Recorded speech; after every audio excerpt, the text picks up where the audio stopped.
Young, I don't make this beat noise. Yeah, you already know what time it is, you understand? UPK, One West in the Command Junior High to all my brothers, we rolling through, you understand? Cause these niggas weak, these niggas don't know what to do. You see these soldiers beside me, standing in all black with them shields on post, watching, they all my brothers. Gold is precious, but loyalty is private. Harm on the mind might leave you lifeless. Wrong with this shit, I'ma need a diapers. Endure through any crisis, cause all my niggas righteous, all politics with vipers. Cowards fold, real niggas hold rank, stand for what they believe and won't compromise a thing. Never harmonize with traitors, do not affiliate with impersonators. You cross the line, you gon' catch the vapors. My niggas strong, no chase. Them other niggas sweet like annihilators. Tank full of brown sugar like annihilate. Every time I move, a righteous demonstration. All I deny is Satan. My brother's glorious, true warriors. To lay my sword down, and death sentence can't stop till we notorious. Thrown in my way with a supreme audience. Proud ass nigga get exiled, no loitering around my brothers. Yeah, you already know what it is. 144 back again, UPK style, putting it down for my brothers. And I roll with straight soldiers. That's you right. See them niggas with them shields That's and right. the fatigues and them boots. They my brothers. We gon' rule it on the king, you understand? We gon' rule this bitch at all costs. Nigga, we gon' take this from them rappers. That's right. That's right. That's right. That's right. And we gon' eat and drink. Me and all my my brother, you like the ladder house. You can't blend with my men, nigga. I can tell you fake from your treacherous mouth. Claiming God is all love, we don't believe that. Give a damn about your 2 cents. Fuck your feedback. I give it all for my brothers, they deserve it. No excuses for my niggas. They striving to be perfect. Sacrifice whatever form they never owe me. You be cake, we click tight like Sweet Pea and Joey. Endure to the end, it's what a wise man told me. Liquor from the top shelf, but I spill it with the load. 144, nigga, everybody know me. All I ever wanted was revenge, fuck a road. Say you down for the cause, gotta show me. Stand tall and do not blush. Remain calm when the danger pop up. Flow deep like David Jones locker. More bars than Central Locker. No competition, only glory in the distance for my brothers.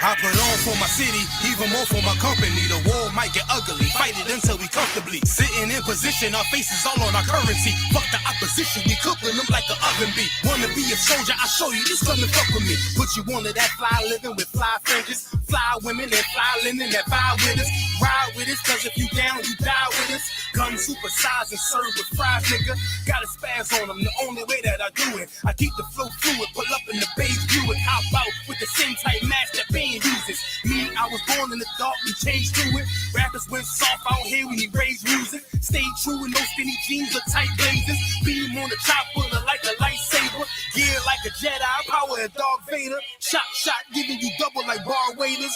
Cutting off haters, traders, no more favors. They wanna get with us, we making them sign waivers. I don't make trap rap, this is that big cat rap. Do it for them niggas, Moss Verb up in they backpack. They tired of the projects, feeling just like a lab rat. Second from the Pyrex, wondering where the cash at. But we passed that, I'm just telling you what I'm mad at. Remember, used to seal them things tight in the glad wrap. So my demographic is soldiers that had it tragic. Pistol in the package of dreams that live in lavish. No family, no team, but had to manage. We get them off the streets and get them niggas established.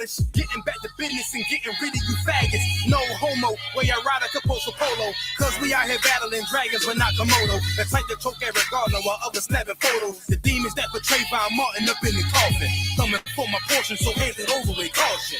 Cut all your antics and semantics, now going rampant with verses written by the hand of God like 10 commandments. These booty bandits in a panic and they acting frantic. The world's tired of that GMO, they want organic. A biohazard to a bastard situation tragic. This an invasion like we landed from another planet. A boss volcanic, always classic, you don't want no static. With so much flow to flood your city like that bitch Atlantis. Psychosomatic, dynamic, cut from another fabric. The Lord's bringing justice, vengeance for like an Hispanics. White folks are manic, satanic in all their ways and tactics. 400 years of oppression is crossing the Atlantic.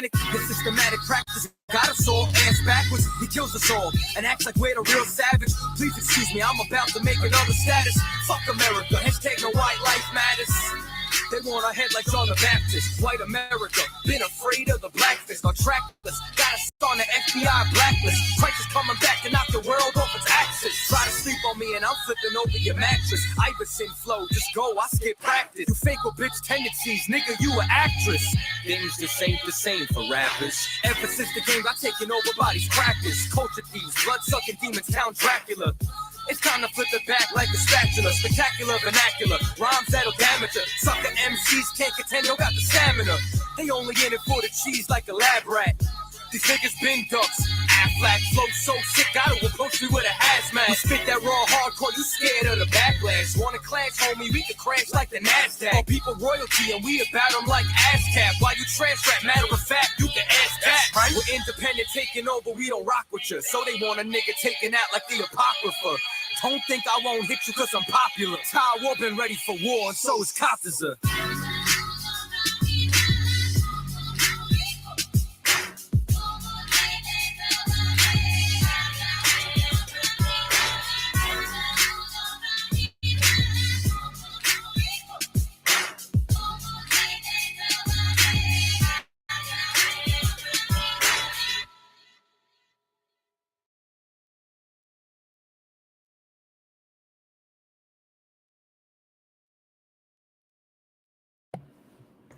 Shalom Israel. This is the Israelite School of Universal and Practical Knowledge.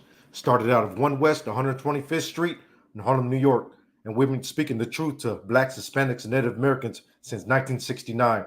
And tonight is our Tuesday night Brotherhood class. And tonight we're going to go into a story about a brother that, man, this brother was full of the Spirit of Christ. That today we need to, how can I say, find the spirit, just like this brother found the spirit of brotherhood amongst Blacks and Hispanics. This brother right here, not many people know about this brother, but I'm gonna bring it out. That this brother was the first, how can I say, so-called African slave to free his people and the indigenous people in Mexico, and he established a city, a whole community of free so-called African slaves and indigenous people, and they fought against the Spanish crown. And we're going to go into that story and how he fought for brotherhood, and he fought for not only his freedom but the freedom of his brothers right beside him. Despite whether they were black just like him or despite if they were indigenous. This brother didn't see the difference. And then we as brothers, we should come together in that same spirit. Let's go ahead and get into the article. Where can you read it? Yeah, go ahead and read it. Okay. Mexico first liberated the city commemorates its founding, and the city of Yanga was founded after a group of enslaved Africans led by Gaspar Yanga rebelled against colonial rule. Mexico has spent the year of 2021 celebrating its bicentennial. It has been 200 years since the nation won its war of independence from Spain. About 200 years before Mexico independence in 1609, the city known today is Yanga, located in the state of Veracruz. See, this was 200 years before the country of Mexico won its independence.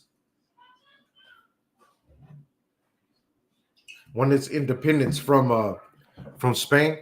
This brother Gaspar Yanga fought against the Spanish crown and won the independence not only of himself but also his brother. And this was 200 years before Mexico freed the slaves. I mean, Slovakia, before Mexico even won its independence. This brother fought for his independence and his brother's independence. Go ahead.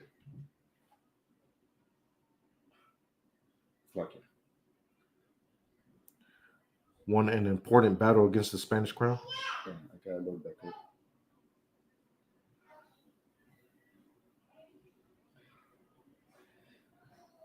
Bear with us.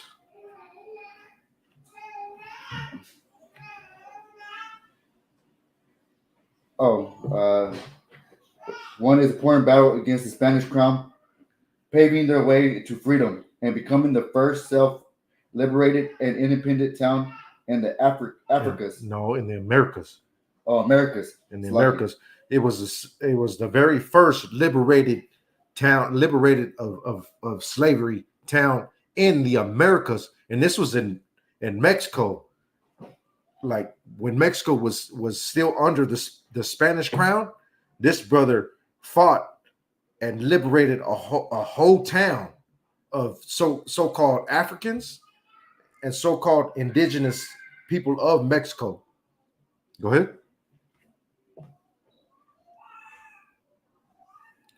Which we know today, the so-called Africans are of the tribe of Judah and of the southern kingdom of Israel.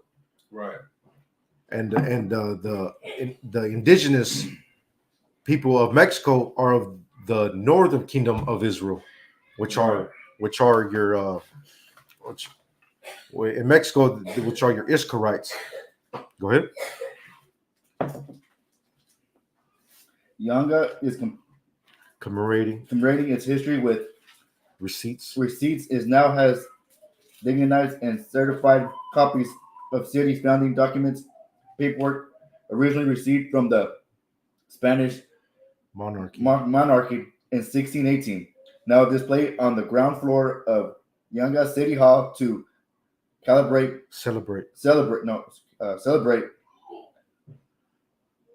Opinar Seville Diaz, yeah, the current mayor of Yanga, recently held a ceremony with Leticia Lopez Lenaro, the mayor of the neighboring city of Cordoba, where they showed off copies of Yanga's founding papers. These copies of Yanga's founding documents has been held for years in the archives department in Cordoba. The city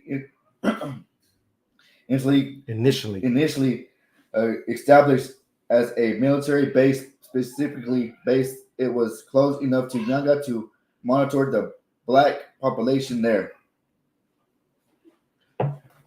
Located in East Central Mexico, the city of Yanga is named in honor of Gaspar Yanga, an African who was reportedly born in 1545 and who led the rebellion that led to its founding.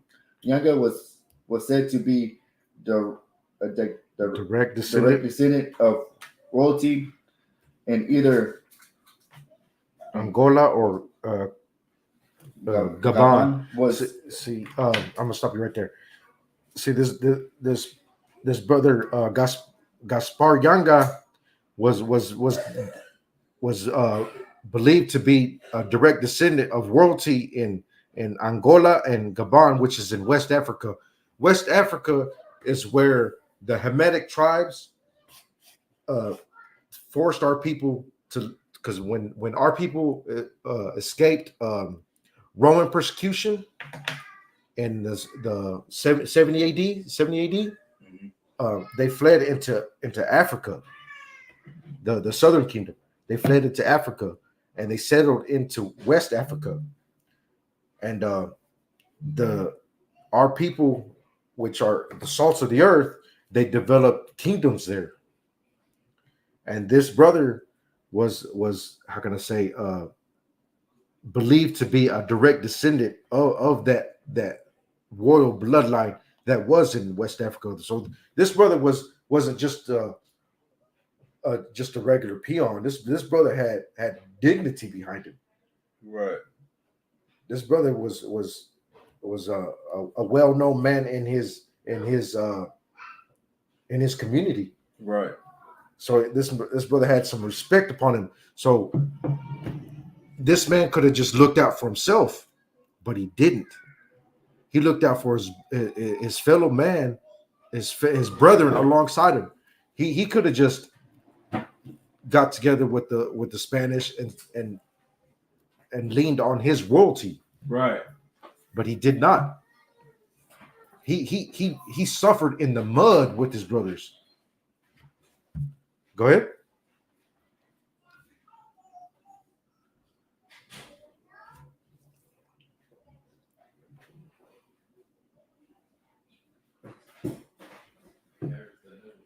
Was captured and sold into slavery in Mexico. Ooh.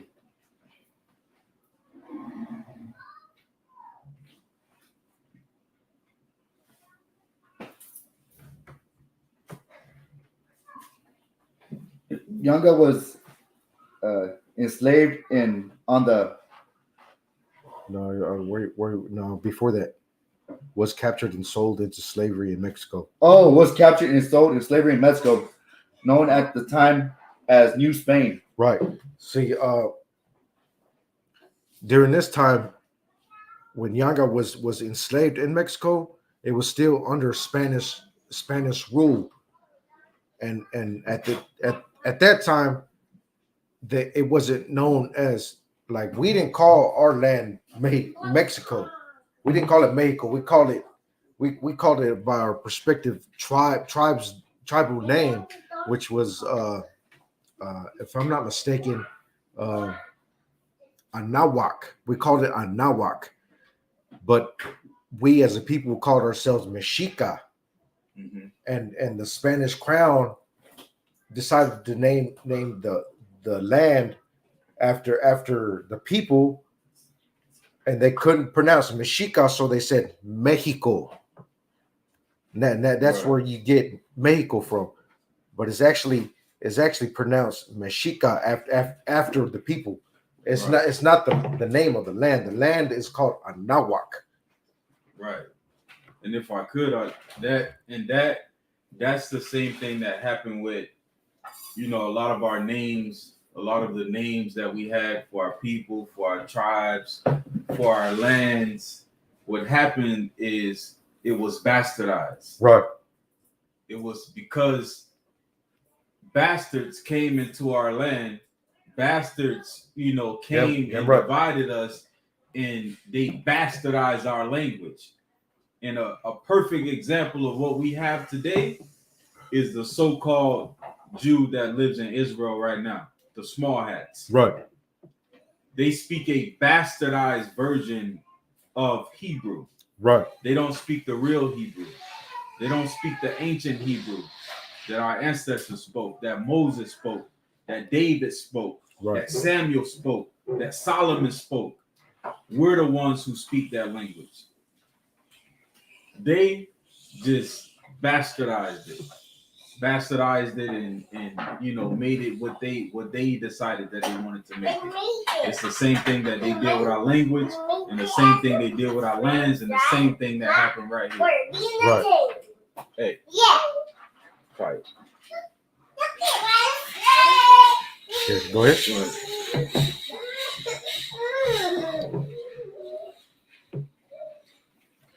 Yanga was enslaved in Yanga was enslaved in Nuestra Senora de la Concepción sugarcane plantation in an area just 93 miles from Veracruz, a major port city originally found in April 1519 by Spanish Conquistador Herman Cortez, who designated in La Villa Rica de la Veracruz, the rich town of the Cross. Rich town of the True Cross. The True Cross, Slovakia.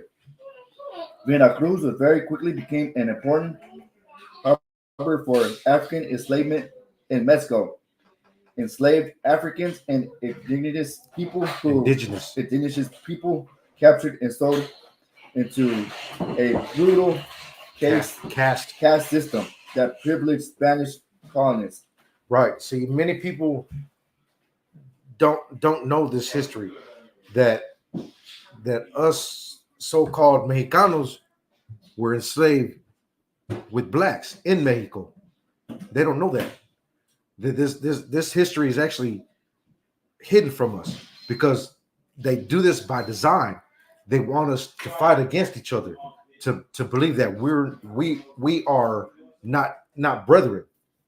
We look down, like so majority of our people look down on the so-called blacks of America because they're like, oh, they came from slaves and they haven't done anything since they were freed.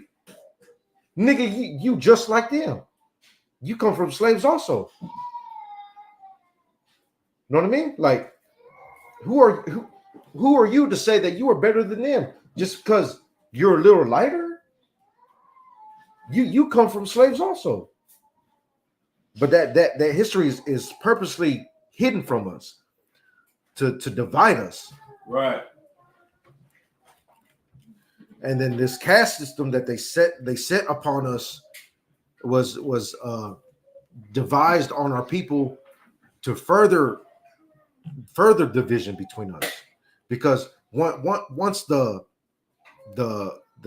slavery was abolished in Mexico, that caste system still in a lot of ways alive today. Right. You turn on Univision, what do you see? You see nothing but Spaniard looking people, the criollos. In the caste system, the criollos were on the top tier of the society because they were actually the descendants of the conquistadors, and everybody fell below them from the mestizos, which were so-called how can I say indigenous and Spanish mix, and then the slave. But then the slave was freed, so they became. There's a word for it called mulatto. There was a word for mulatto, which was like a mestizo mixed with an African slave. And like you turn on Univision or Telemundo or whatever, and you see the what you would call like a historia, like a what grandma used to watch, what they called novelas, and you'll see the mulatto or the India, what they were called mestizo, as the maid. You see them as the maid, and the owner of the house or the estancia is a blonde hair, blue eyed criollo, and they're supposed to be the top tier of society. They're the ones that are controlling all the plantations. They're your job they're your boss at your job. Right. And it's still like that to today. You go to Mexico and you'll see the brother pumping your gas. He doesn't own Pemex. He doesn't own Pemex, but he works at Pemex. But the brother that not Slovakia, but the man who does own Pemex, he is not a brother. He is not within, how can I say, the social class that we are. Right. And he would actually look down upon you. And that's what they would call a criollo, where they can trace their actual the bloodline to a Spaniard. We like to, as a people, we like to speculate, like, oh yeah, I somewhere down the line, our grandfather came from Spain, so that's why so and so has colored eyes or whatever. Right. But that's just speculation. That's just speculation. We can't actually trace that bloodline. But the people that own the estancias, the like Pemex or like Patron, like all the land that the agave grows on Patron, they can trace their bloodline to a Spaniard from Spain, and then they have the paperwork to trace it.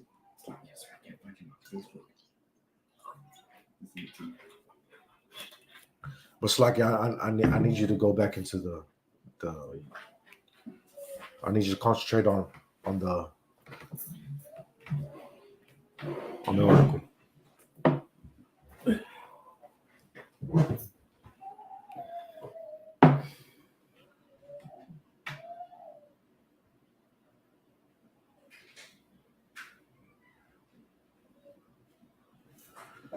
The historian William H.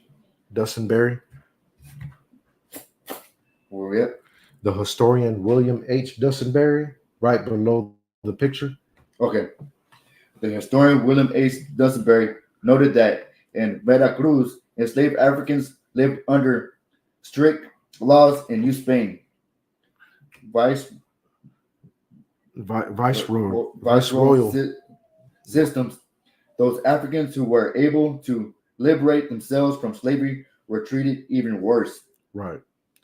See, they were the Judite brothers are actually fought for their freedom. Were viewed as unruly slaves that they didn't know their place. So they were treated like worse. It'll get into it. Go ahead.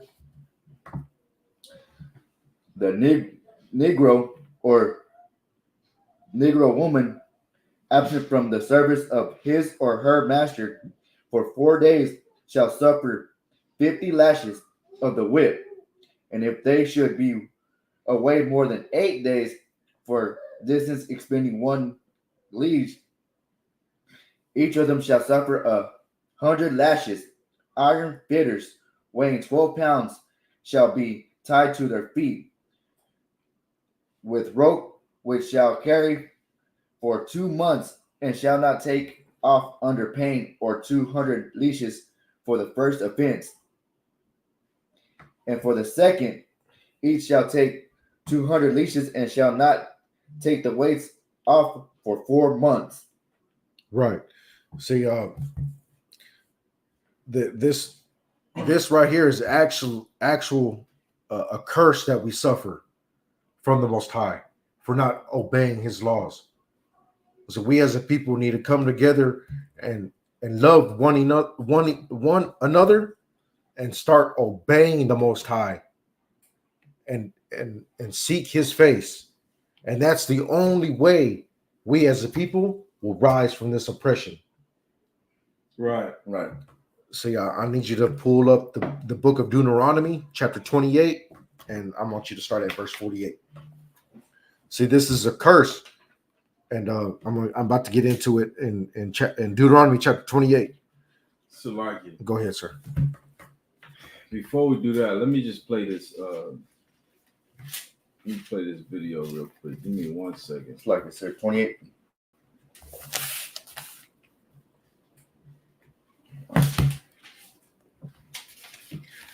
I skipped over all these other precepts that I want to get into.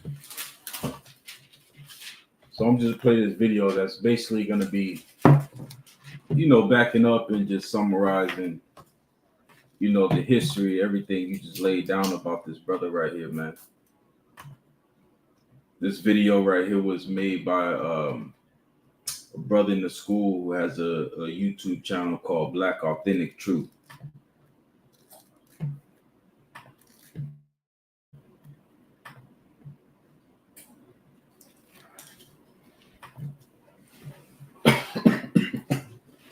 America are the first liberator of the Americas.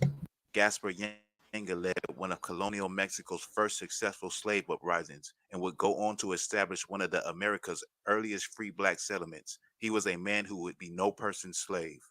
Rumored to be one of the royal lineage from West Africa, Yanga was an enslaved worker in the sugarcane plantations of Veracruz, Mexico.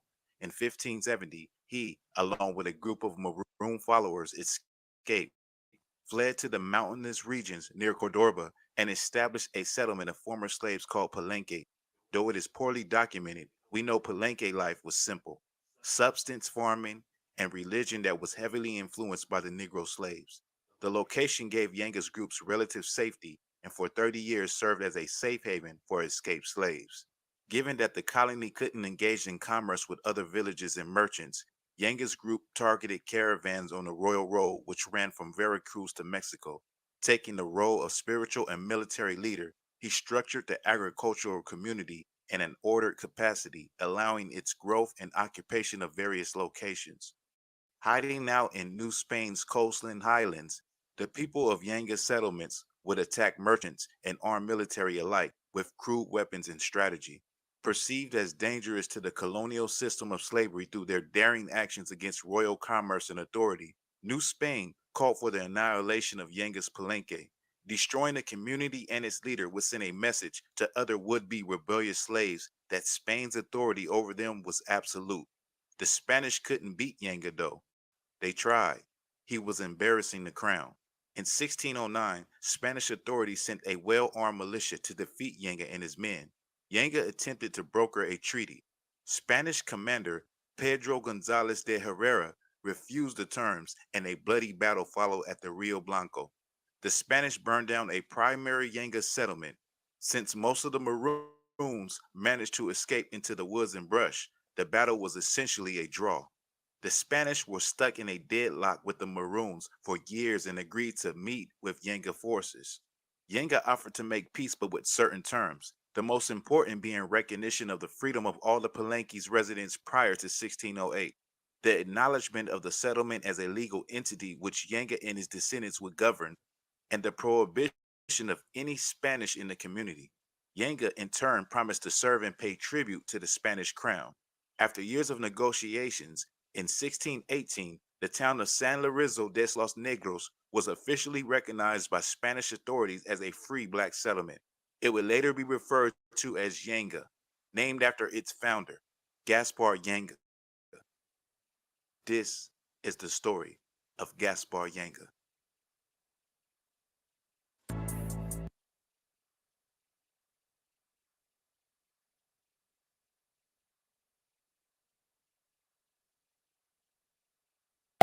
Let's give a hand to the brother who so eloquently brought that out. But see, this Gaspar Yanga had the true spirit of brotherhood on him. Right. The spirit of brotherhood that Christ told us to have. Right. Despite, like, how can I say, this brother could have just sided with his so-called brethren from West Africa. Mm-hmm. But he decided to side with the enslaved indigenous people of Mexico also. That's not what historians would like to say, but he did. Right. He sided with the enslaved indigenous people of Mexico. And I would like to bring out a scripture of Zephaniah 2:1.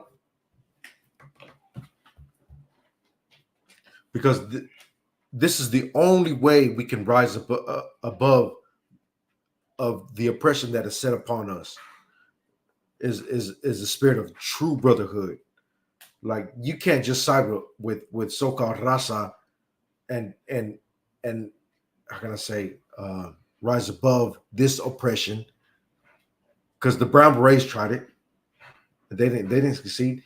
Only at their inception they tried to side with our black brothers, and then they fell away from that. They should never fell away from that, because right. that's true power when we both come together. Zephaniah is in the Old Testament.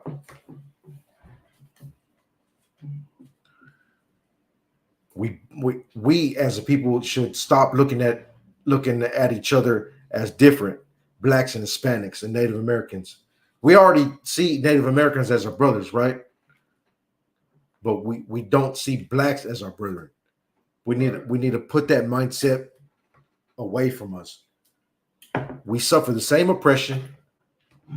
We both have gone. We both live in the same conditions. Right. how can we not be brethren? We both, how can I say, what's the word I'm looking for? We both have a zeal for the Lord. Right. Out of all the people that we know that blacks and Hispanics both have the same zeal for the Lord. They fill the Baptist church up just as much as we fill the Catholic church up. Right. Knowing damn well that the Catholic church is full of lies, but we still go, and right. They know the Baptist church is full of lies, but they still go because they have a zeal for the Lord. How about we come together, take ourselves out of those churches, come together and really search the Lord in true brotherhood.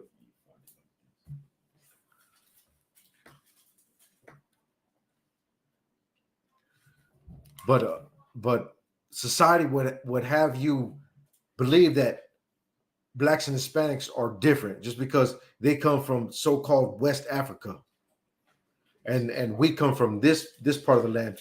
But what they don't want to tell you is we come from the same land, we come from the same father, same struggle, same everything. Right. We didn't originate on this part of the world. Right. They don't want to tell you that. Even the Aztecs knew that their ancestors traveled from the east. But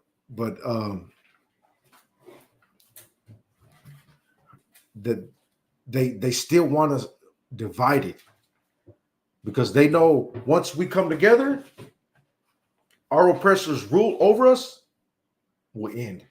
Right. Just like that. We are too powerful together. That's a fact. And if I could, go ahead, Otto. That's one thing that our oppressor has worked very hard to take out of us as a people. Right. Unity. Like our oppressor, everybody knows the name of their game is divide and conquer. Right. Divide and conquer. Divide and conquer. You talk to any so-called Black, Hispanic, or Native American, you ask them, does our oppressor divide and conquer? They're going to say yes. So now the question is, if you know that their goal is to divide and conquer, then why do you let them divide and conquer? Right. That's right. Why do you look at other Hispanics as not your brother? Why do you look at other so-called African Americans like they're not your brother? Why do you look at the so-called Native Americans that like they're not your brother?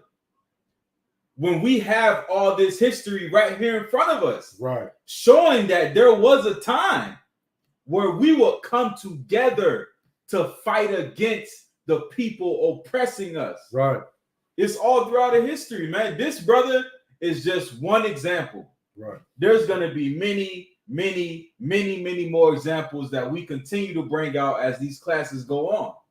Because these type of brothers, these type of people should never be forgotten. Damn right. Like what they did should be remembered. Damn right. It should be remembered, man. And that's the whole point of this class. That's the whole purpose of giving you this history about this brother Gaspar Yanga. Because this brother had something in him that our oppressor has worked very hard to beat out of our people. Damn right. Yep. Damn right. And that's unity, man. Damn right. Damn right, sir. Unity. Go ahead. The book of Zephaniah. Zephaniah. 2. Verse 1. Gather yourselves together, ye. Gather together, O nation. Not discreet. Desire. Damn right. Whenever the society, how can I say, the leaders of this wicked society would mention our people, they always mention I need you to stay there. I need you to stay there. They always mention, oh, they're mass predators. They're illegals. Right. They're murderers. Right. They're bad hombres. Right. They're thugs. Right. We are the least desired in this society. Whenever we're portrayed in their movies, we're always portrayed as thugs. We're always portrayed as cartel members. We're viewed as the least desirable in this society. Right. Right. But what the Lord is actually telling us is, yeah, you're the least desired in this society, but we are the apple of His eye, right. And we should come together. Go ahead. Keep reading. Zephaniah. It's like it. Chapter 2, verse 2. Before decree brings forth before the day passed, as the shaft before the fierce anger right. of the Lord come upon you. Right. Before the day of the Lord's anger come upon you. Right. We all see the we can discern whether it's going to be a nice day outside or whether it's going to rain, so we need to put our car in the garage, right? It's time to pay attention to what's really going on. We see Israel, but we see the world about head into World War III. Right? Right. The day of the Lord's anger is about to be upon us. Right. So what the Lord is actually saying to us, it is about time we come together, damn it. Right. We need to come together. Before all this happens, before the destruction drops from the sky, right, we need to come together. Right. And that's what we're pleading to our people in the ISUPK. We need to come together in the spirit of brotherhood. Blacks, Hispanics, Native Americans. We need to put our differences aside, because we really don't have any differences. Right. And we need to come together and love one another in the spirit of Christ. Well, let's go further into the article.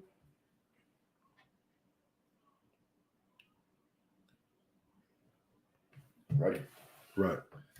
Yanga would be only one of many enslaved Africans to rebel against the horrific slave system.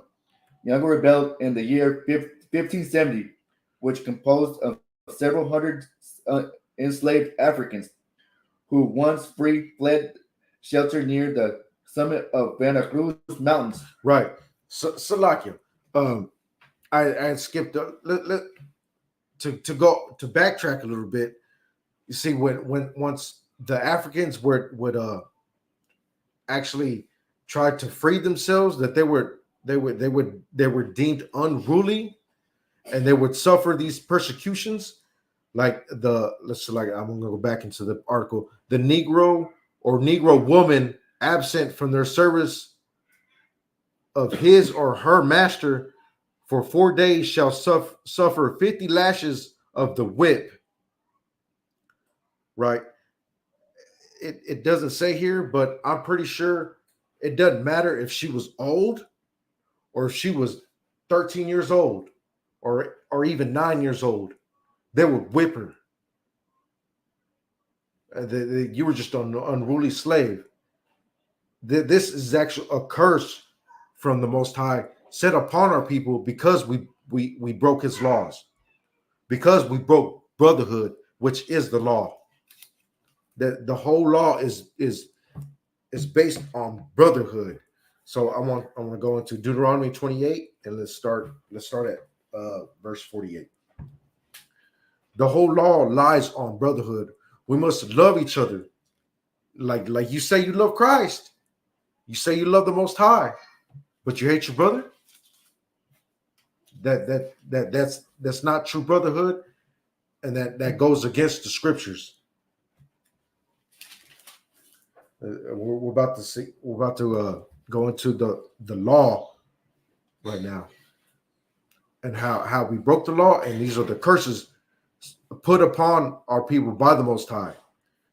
And this is an example in the article on how we suffered these curses. Go ahead. Book of Deuteronomy, chapter 28, verse 48. Therefore shalt thou serve thine enemies, thy enemies, which the Lord shall send against thee, in hunger and in thirst and in kidneys. Kidneys? Yeah. Kidneys. And in want of all things, and he shall put a yoke of iron upon thy neck until he has even destroyed thee. Right. See, our people's mentality is destroyed from this persecution that our oppressor has put upon us. So some people actually think, oh, our people ain't worth nothing. We're just how can I say, is Jacob a homeborn slave? Some people actually think that it's like it, that we are made to serve, that they're only comfortable being under the slave master, Right? And their whole life mission is to please boss. Yes, a boss. Are we sick, boss? Right. Their mindset is completely destroyed. Right. Go ahead. Book of Deuteronomy, 28, verse 49. The Lord shall bring a nation against thee from far, from the end of the earth, as swift as the eagle flieth. Right. Our people, the Mexica, the how can I say, the Azteca, we were over here in Anahuac, which is called Mexico now. But the Españoles, they came from across the earth, and then on their flag they had an eagle on there, right? And they came swiftly upon their big ships and their shiny armor. And then go ahead. A nation whose tongue thou shalt not understand. We didn't understand what they were speaking to us. They spoke Castellan. We spoke Nahuatl. Right. Which Nahuatl is a derivative of Hebrew. They spoke a heathen tongue. We didn't understand that. But actually, the way they interpreted to us is through our own demise. Last week we went into a sister called Malinche, and she was their translator, and that's how they spoke to us. But go ahead. Deuteronomy 28, verse 50. A nation of fierce countenance, which shall not regard with person of the old, or shew favor of the young. Right. They didn't care if you were 70, 75, or if you were 13, 12 years old. They wanted you to go dig for that gold. They wanted you to go plant that corn for the Spanish crown. They didn't care. And if you walked away from your duties, they would whoop you, just like in the article. They would lash you. That is a curse put upon us from the Most High because we broke the law, which is brotherhood. Because we started viewing ourselves different.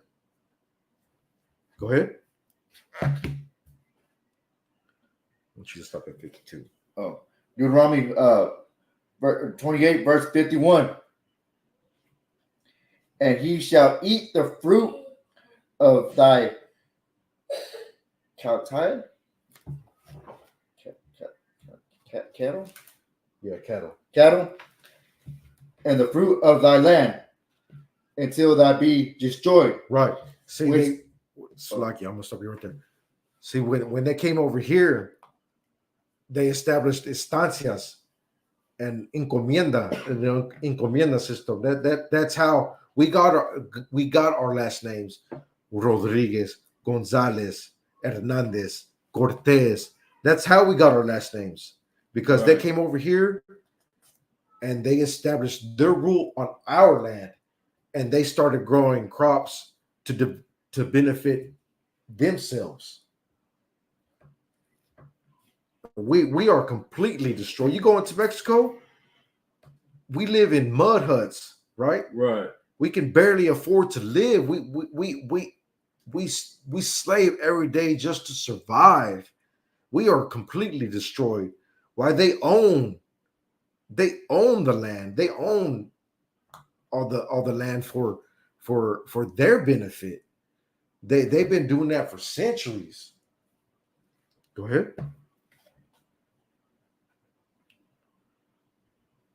Verse 52. No, I didn't finish. Oh, okay, go ahead. Hold on.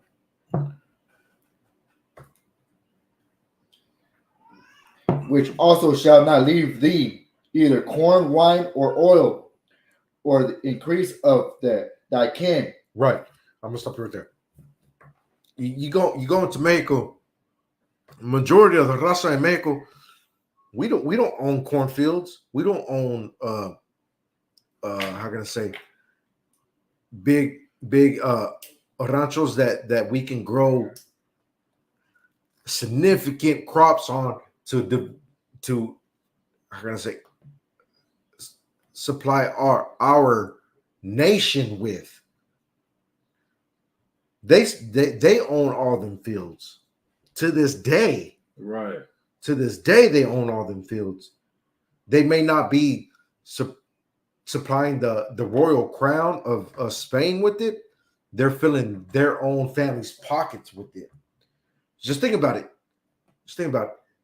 All them crops that the Spanish forced our people to grow on our own land, that was feeding the whole crown of Spain. Right. Now that minority gain is feeding certain families. Just to think how rich are them families getting off of our backs, off of our land.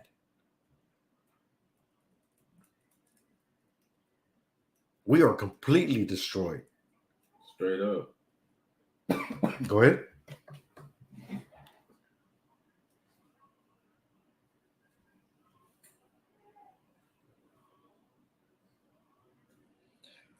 Deuteronomy, verse 28. No, chapter 28, verse 51. Or flocks of thy sheep until he have destroyed thee. Right. See, in Mexico, you can find certain cattle and stuff like that, but the majority of the people that own the cattle in Mexico, or they're going to be the people that own all the land, right? So beef is a, how can I say it? It's not a how can I say, it's not a delicacy in Mexico, but it like if you go to Mexico and you get like the meat is cut very thin because it's rationed that way because it is a high commodity in Mexico. Like you get the ribs in Mexico, they're cut very thin. Like El Seis steaks, they're very thin because beef meat, like most people don't live off of carne de res in Mexico. They live off of puerco, which is cheap pork meat, and arroz and frijoles and tortillas. That's what they live off of. But at a time, all the flocks and the livestock in Mexico, used to belong to us. Right. Whenever our families were hungry, we'd just go out and slaughter a goat. Right. It's not like that no more. Now maybe some families are fortunate to have some goats on their land, but not many. Not many. We are destroyed. Go ahead. Deuteronomy 28, verse 52. And he shall disgage thee in all thy gates. Besiege thee. Besiege. Go ahead. In all thy gates until thy high and fenced walls come down. Thou thrusted throughout all thy land, and he shall besiege thee in all thy gates throughout all thy land, which the Lord thy God hath given thee. Right, and that goes into Tenochtitlan. See, Tenochtitlan was the capital of the Azteca, which were the royalty, the high class of the Iscarites in Mexico, and they besieged Tenochtitlan. This is prophesied by the Lord that this would happen, and it happened to us. Right. But I just wanted to bring that out real quick because I had forgotten to bring that out whenever it would say that our brethren would suffer these lashes for not, how can I say, not bowing their shoulder to the oppressor. Right. But it's like, go ahead with the article.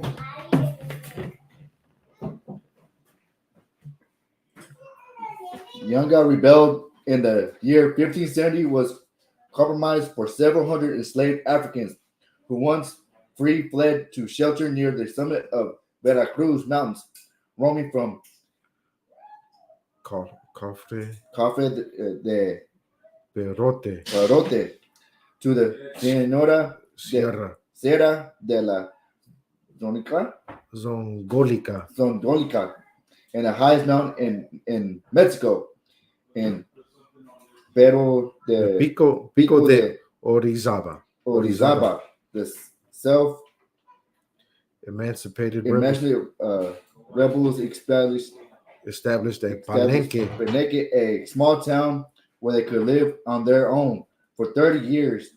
The Yanguicos harvest their own food, reported sweet potatoes and sugarcane and tobacco, beans, chili, squash, and corn, and raised livestock. See, this brother was actually Yanga was actually looking out for his people. Right.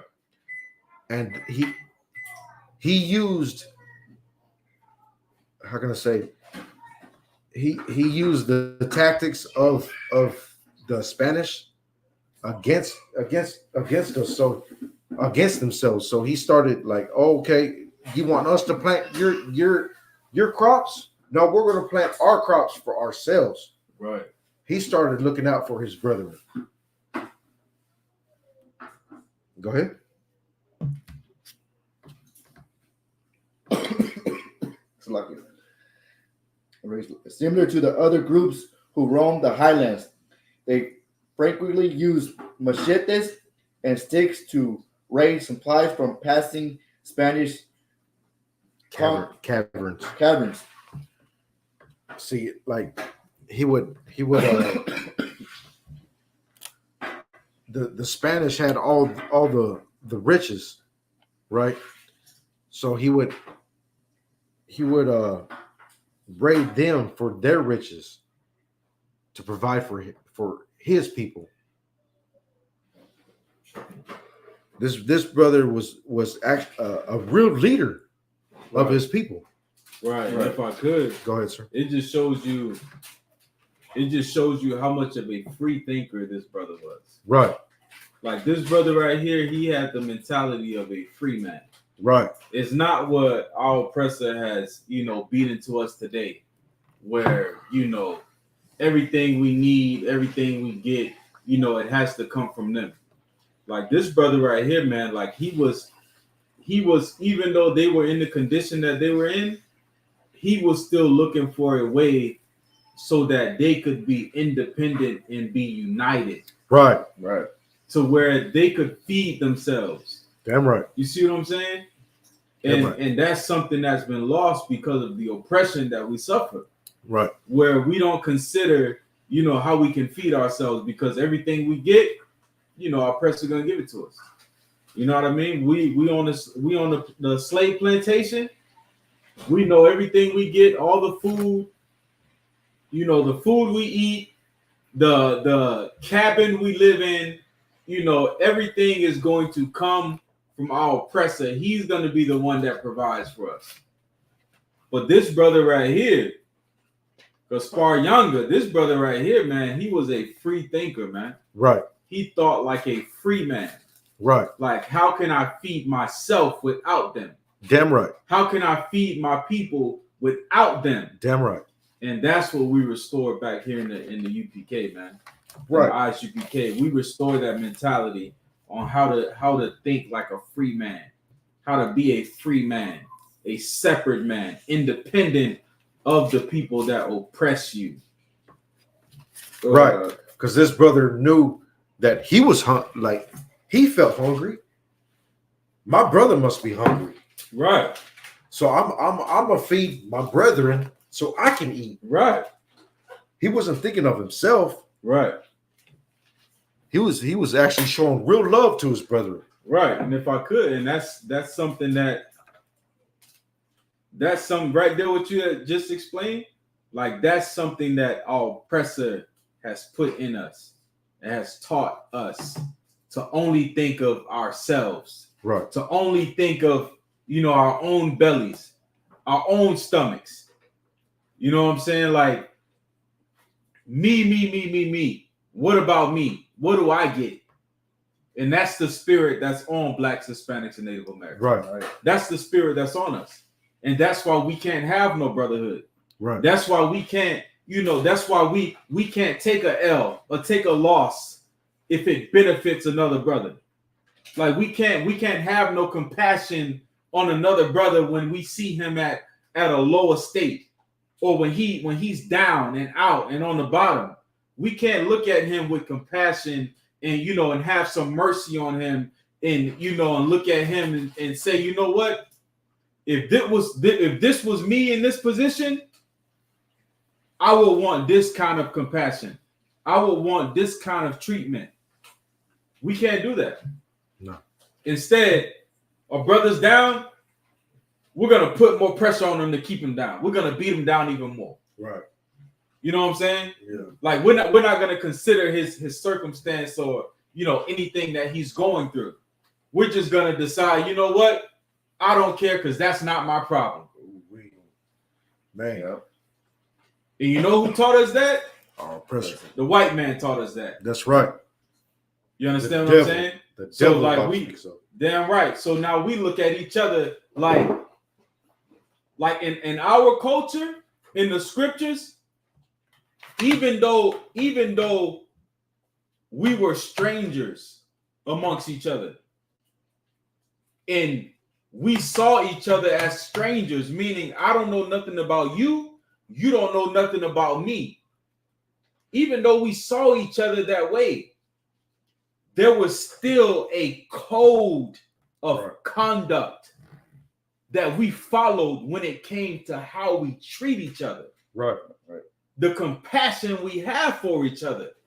There's still a code that we follow, even though I don't have to know you. I don't have to grow up to where you grew up from.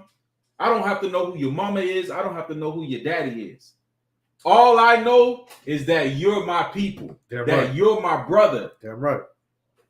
That we descend from Abraham. the 12 tribes of the nation of Israel. That's all I know.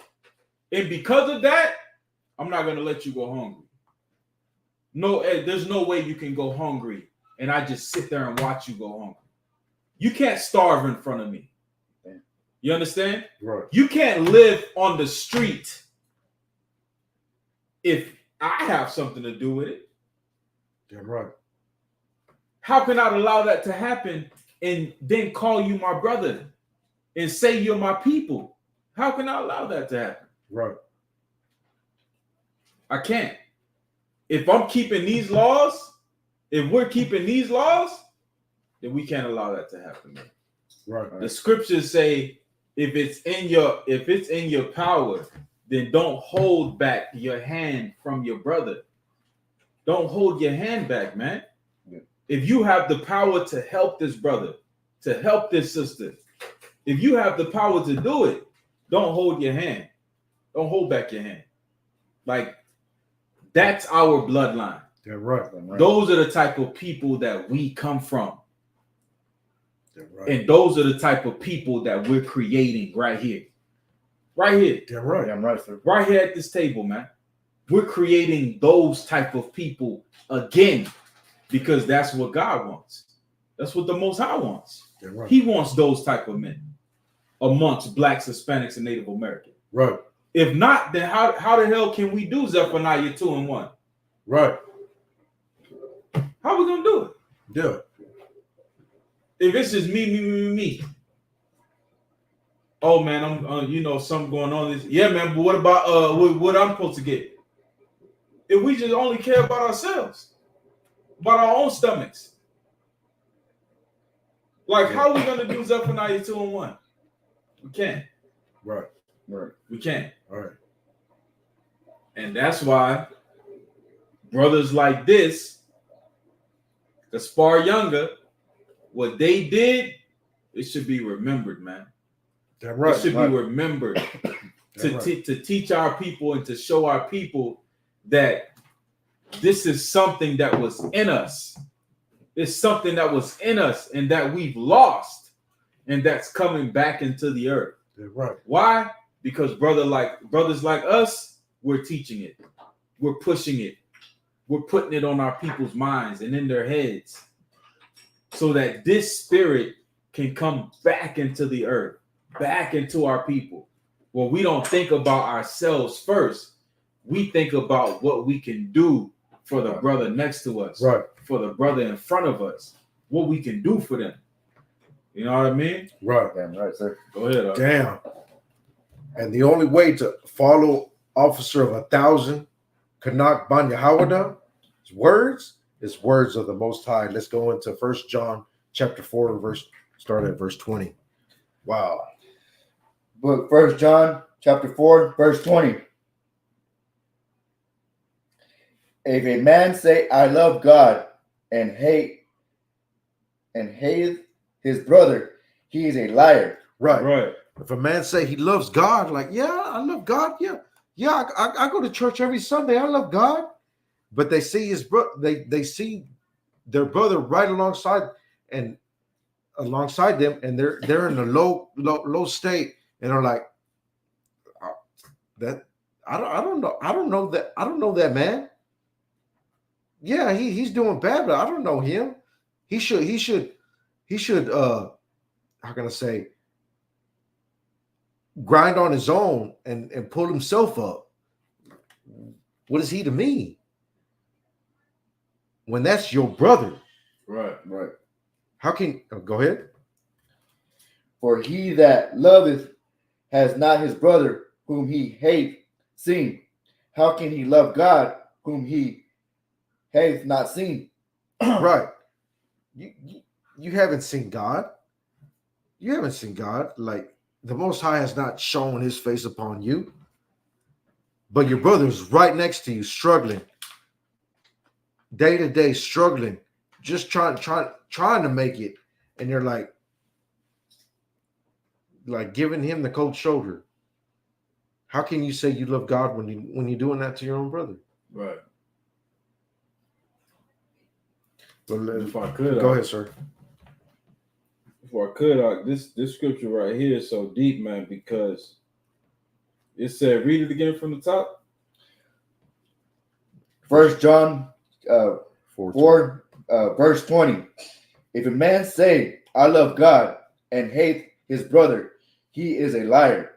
If a man say, I love God, and he hate his brother, he is a liar. Now, give me an example today of how men say they love God. So like it, sir, if I may. Men say they love God.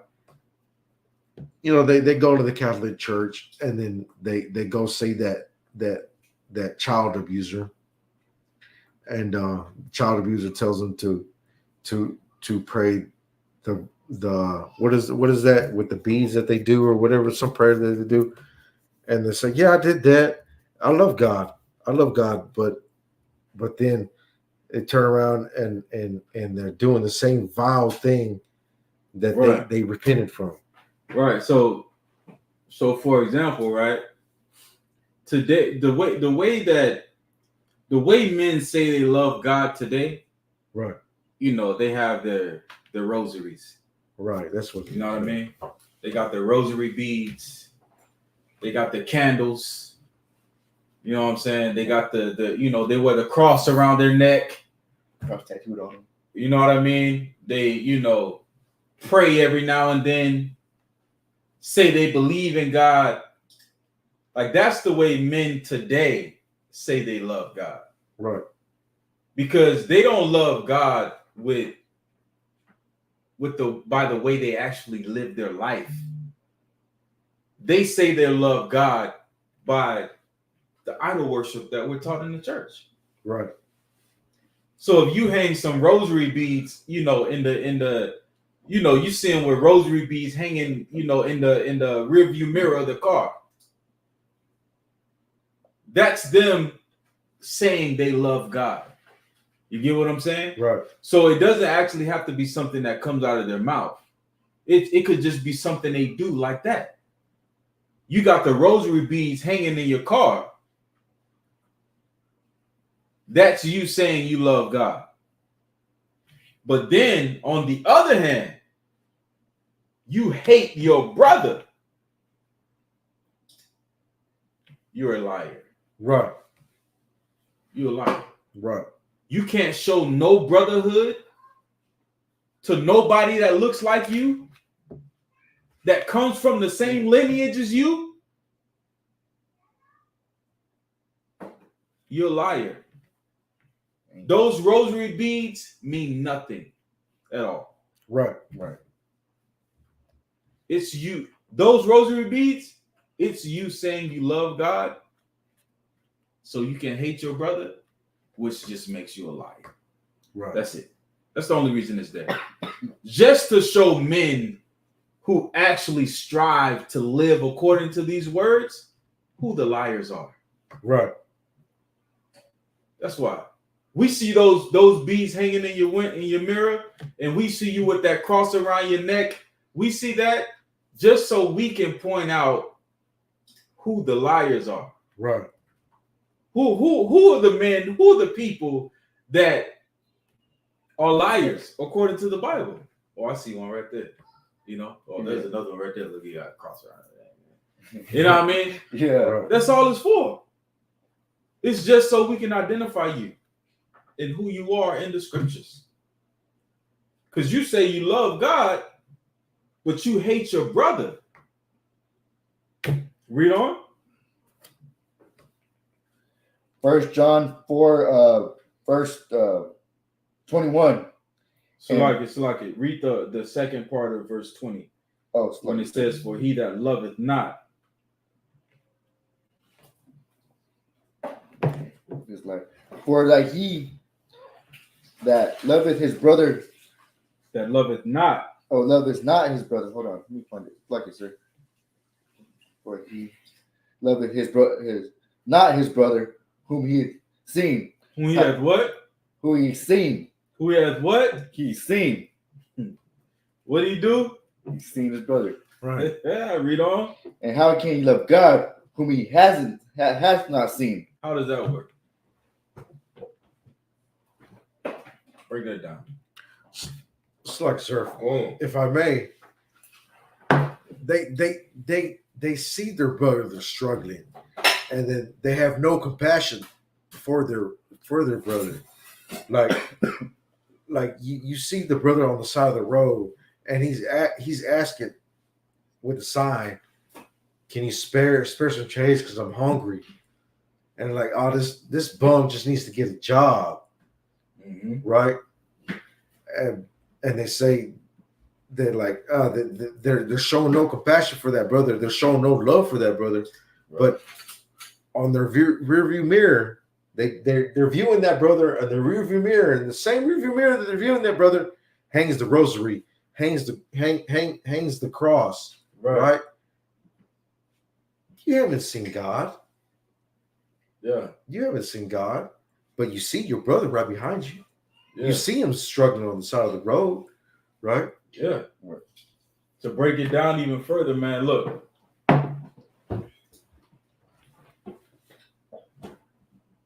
You can't say you love God whom you haven't seen when you hate your brother who you have seen. Because the only way for you to show God that you love him is the way you treat another Black, Hispanic, or Native American man. Damn right. That's the only way. It's not about how hard you can pray and how many Hail Marys you say, or the most beautiful, biggest rosary you can buy. The way you show God you love him is by how you treat your people. That's how your love for God is measured. That's what we're reading right here in front of us. Right, all right, sir. Right here in front of us. So how can you say you love God who you haven't seen when you have seen your brother and he needed your help? He needed your compassion. He needed your mercy. And you didn't give it to him. And you saw him when he needed your compassion. Right. You saw him when he needed your mercy. You saw him and you didn't give it to him. How can you say you love God when you haven't even seen God to see if God needed your compassion, to see if he needed your mercy, to see if he needed your help? Because love is an action word. Right. Love is an action word, man. It's what you do. It's not what you say, what comes out of your mouth. It's what you do, how you treat people, what you do for people when they're down, when they need it the most. That's how you show love. That's how you show it, man. Yeah, right. You haven't even seen God to be able to even show him love. Right. But your brother, your people, other Blacks, Hispanics, and Native Americans, you have seen them. You have had the opportunity to show them love, and you didn't do it. Right. So how can you say you love God? Right. So let's go. Let's go further into the article. I forgot where I was at. Locals would transport goods. Oh, locals would transport goods in caravans that travel from Veracruz port to Mexico City, but as African and indigenous people fled slavery as sought refuge in surrounding mountain range. They took to raiding those caverns. These Yanguicos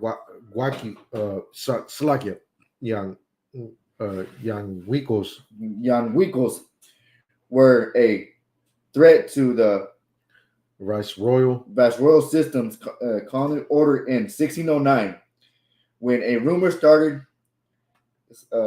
circulating that the Yanguicos were planning to overthrow a local Spanish authorities in the neighborhood towns. At a point, Yanga and the king You appoint Yanga as the king. Appoint Yanga as the king. Slakia. The Spanish crown Viceroy Louis de Velasco sent a battalion, a few hundred troops to subdue them. Both the Manhuicos, the Spanish, suffered serious casualties during the ensuing battles, but Yanga and his captives compatriots could not be defeated. Yanga ultimately negotiated a ceasefire. The Spanish crown consented to a treaty in 1618, allowed the Manhuicos to establish their own government and live in peace. Right. See, this brother actually fought the Spanish crown so that him and his brethren, the indigenous and the so-called African enslaved people, could live in peace in the mountains of Veracruz. See, this brother had the spirit of brotherhood heavy on him. He could have just fought for his own slavery and escaped somewhere else, but he was looking out for his own people, blacks and natives. Right. He didn't see the difference between them two because he saw them both suffering and decided to come together, both. And that's what we need to do. Zephaniah 2:1. Right. And that's what we here at the ISUPK are teaching our people, that blacks, Hispanics, and Native Americans, we need to come together and help each other out of the grave. Come together and love one another as Christ ordered us to do. Right. And that is the only way we are able to escape this oppression that we're under. We're not going to escape the oppression that we're under by looking out for ourselves like, oh, I'm only concerned about the four walls that my family is in. Right. Knowing damn well that our brother down the street is suffering. How about we look out for him too? Right. When he is reaching out for help, we need to look out for him too. Right.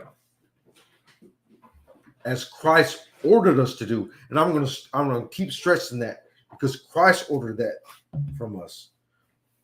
Let's go into the book of Luke, chapter 6, verse 31.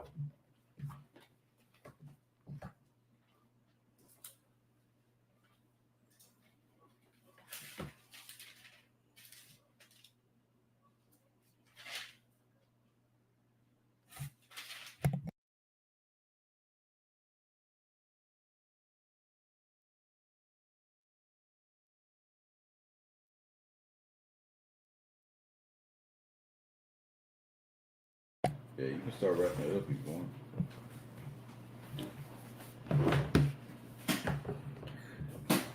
Go ahead. Luke chapter 6, verse 31.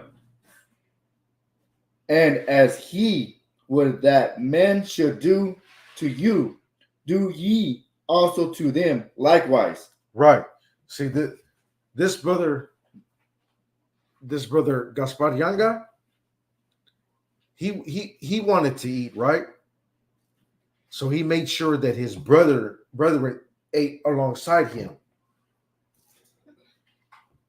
That's what we need to do. We need to have the true spirit of brotherhood. Right. Instead of just trying to how can I say, having a crab in the barrel mentality where, okay, this brother's below me, I'm gonna step on him to get ahead. Right. Like I'm constantly looking at a situation on how to get yourself ahead. We need to get that mentality out of our mindset. We need to come together as people because I don't know if y'all know the situation of the world, but World War III is vastly approaching. Right. And when World War III gets here, you're not going to be able to go to the local Walmart for your groceries. You're going to have to depend on Brotherhood to eat. Right. And that's what we here in the ISUPK are extending to our people is Brotherhood. Come into the ISUPK and learn true Brotherhood before the day of decree passes. And with that, this is the ISUPK starting at 1 West 125th Street under Commanding General Johanna. And it's like, sir, you have the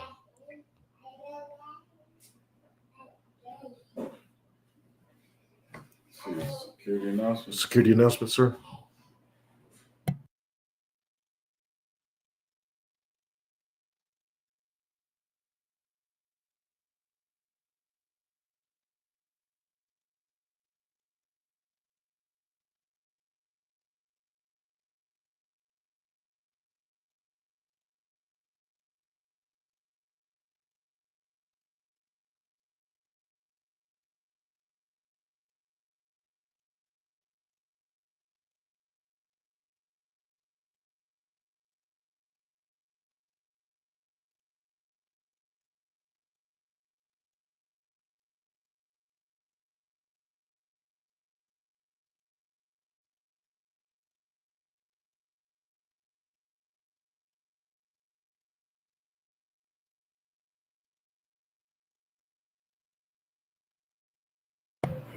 Bear with us, Israel. We're getting the security announcements. Slug it. And with that, I pass the class over to young man Jeremiah. Read them? Yeah. Stand up right here.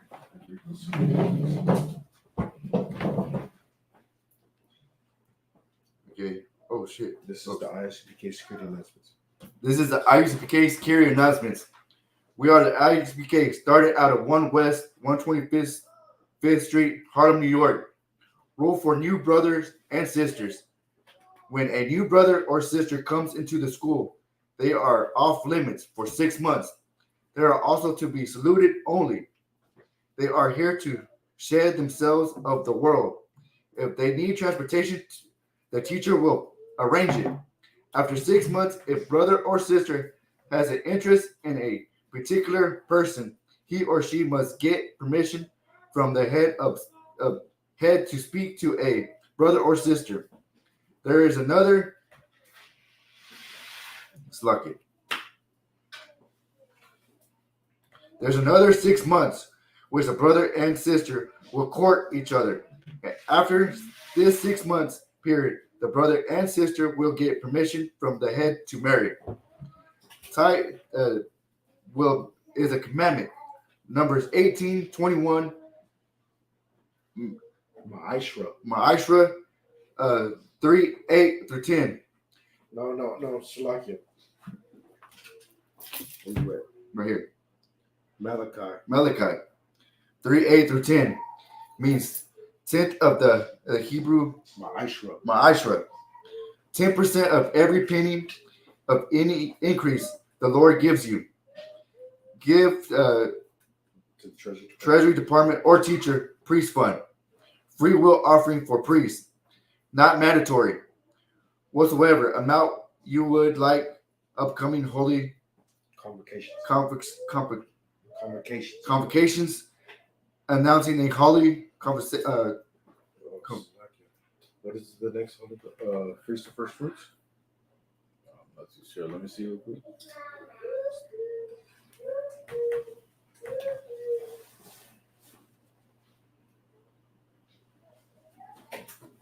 No, Feast of First Fruits are okay. So the next upcoming holy convocation is going to be the memorial of the blowing of trumpets. And that's going to be on Wednesday, October the 2nd of 2024. You can read about that in Leviticus chapter 23, verse 24 through 25. If any brother wants to be a trooper.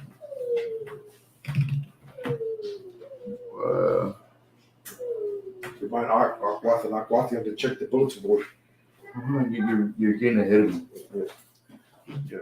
Just remind Aquatium to check the bulletin board. Remind Aquatium and Aquatium and and Akium and Aquatium. Akim and Aquatium to check the bulletin board in the hallway. And anyone wants to be a trooper in the school to start wearing all black boots, shirt, pants, and headband or scarf. This is the end of the ISUPK security announcements. This is the end of the ISUPK security announcements. And with that, Shalom, Israel.